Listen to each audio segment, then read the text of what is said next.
Hi అండి. నమస్తే. నేను మీ Vaishnavi. Welcome back to foodies light. ఈరోజు మన ఛానల్‌లో రెసిపీ వచ్చేసి టొమాటో రసంని ఎలా చేసుకోవాలో చూపించబోతున్నాను. నేను చెప్పే మసాలాని నూరి టొమాటో రసం చేశారంటే తిన్నవారు ఆహా అని అనాల్సిందే. చాలా టేస్టీగా ఉంటాయండి. మరి ఆలస్యం చేయకుండా గుమగుమలాడే టేస్టీ టొమాటో రసంని ఎలా చేసుకోవాలో చూసేద్దాం. ఫస్ట్ ఒక గిన్నె తీసుకొని అందులో పావు కిలో టొమాటోస్ని ఇలా చిన్న ముక్కలుగా కట్ చేసుకుని వేసుకోండి. వేసుకున్న తర్వాత ఇందులో చిన్న నిమ్మకాయ సైజ్ అంత చింతపండును కూడా వేసేసుకొని కొంచెం కల్లుప్పును కూడా వేసుకోండి. కల్లుప్పు వేసుకోవడం వల్ల టొమాటోస్లో నీరు అనేది కొంచెం త్వరగా ఊరుతుందనమాట.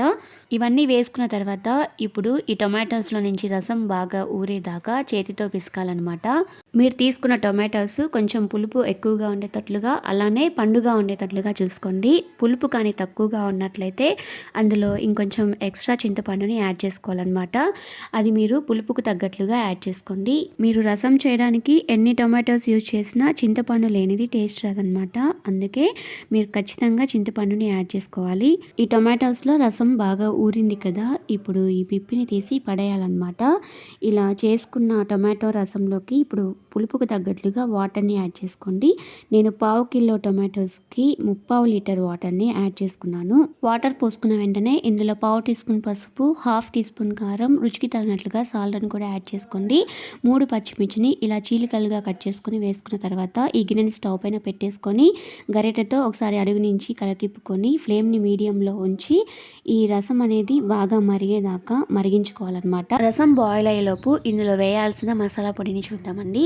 ఇప్పుడు ఒక చిన్న మిక్సీ గిన్నె తీసుకొని అందులో 1 టేబుల్ స్పూన్ ధనియాలు, చిన్న కొబ్బరి ముక్క, హాఫ్ ఇంచు అల్లం, హాఫ్ టీ స్పూన్ జీలకర్ర, పావు టీ స్పూన్ మెంతుల్ని వేసేసుకొని 2-3 రెబ్బలు వెల్లుల్ని కూడా వేసేసుకొని మూత పెట్టేసి వీటిని కచ్చాపచ్చాగా గ్రైండ్ చేసుకోవాలన్నమాట. మీరు మిక్సీలో వేసుకున్నా సరే, రోటిలో దంచుకున్నా సరే కచ్చాపచ్చాగా దంచుకోండి. ఇలా దంచుకున్న తర్వాత పక్కన పెట్టేసుకొని ఇప్పుడు స్టవ్ పైన తాలింపు కోసం ఒక కడాయిని పెట్టుకొని అందులో 1.5 టేబుల్ స్పూన్ ఆయిల్ని వేసుకొని హీట్ చేసుకోండి. ఆయిల్ హీట్ అయిన తర్వాత హాఫ్ టీ స్పూన్ ఆవాలు, హాఫ్ టీ స్పూన్ జీలకర్ర వేసుకొని 2 ఎండుమిర్చిని కూడా వేసేసుకోండి. ఎండుమిర్చి వేసుకున్న తర్వాత ఒక 2-3 రెమ్మల కరివేపాకుని కూడా వేసేసుకొని గరిటెతో అటు ఇటు కలతిప్పుకొని వీటిని కొంచెం వేగనివ్వాలన్నమాట. ఇవి ఫ్రై అయిన తర్వాత ఇందులో ఒక మీడియం సైజ్ ఆనియన్ని ఇలా సన్నగా పొడవుగా కట్ చేసుకొని వేసేసుకోండి. వీటిని కూడా ఒకసారి మిక్స్ చేసేసుకొని ఆనియన్స్ కొంచెం లైట్ బ్రౌన్ కలర్లోకి చేంజ్ అయ్యే వరకు మీడియం ఫ్లేమ్లో పెట్టుకొని ఫ్రై చేసేసుకోండి.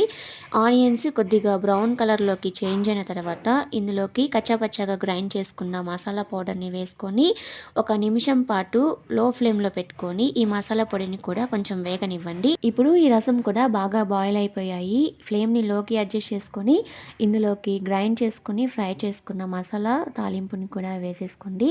వేసుకున్న వెంటనే గరిటెతో ఒకసారి అడుగు నుంచి కలతిప్పుకొని ఈ రసంని ఒక 2 నిమిషాల పాటు లో ఫ్లేమ్లోనే బాయిల్ చేసుకోవాలన్నమాట. 2 నిమిషాల తర్వాత సన్నగా తరిగిన కొత్తిమీరను కూడా వేసేసుకోండి. ఇప్పుడు స్టవ్ ఆఫ్ చేసేసుకొని వీటిని వేడి అన్నంలోకి సర్వ్ చేసుకుంటే చాలా టేస్టీగా ఉంటాయండి. ఈ రెసిపీ మీకు నచ్చినట్లయితే తప్పకుండా ఒక లైక్ చేయండి. మీ ఫ్రెండ్స్కి, రిలేటివ్స్కి, తెలిసిన వాళ్ళందరికీ ఈ వీడియోని షేర్ చేయండి. మీరు కూడా డెఫినెట్గా ఈ రెసిపీని ట్రై చేసి మీకు ఎలా వచ్చిందో నాకు కామెంట్ చేయండి. మరెన్నో మంచి ఇంట్రెస్టింగ్ అండ్ టేస్టీ రెసిపీస్ కోసం ఫుడీస్ లైట్ ఛానల్ని షేర్ చేసి సబ్స్క్రైబ్ చేసేసుకోండి.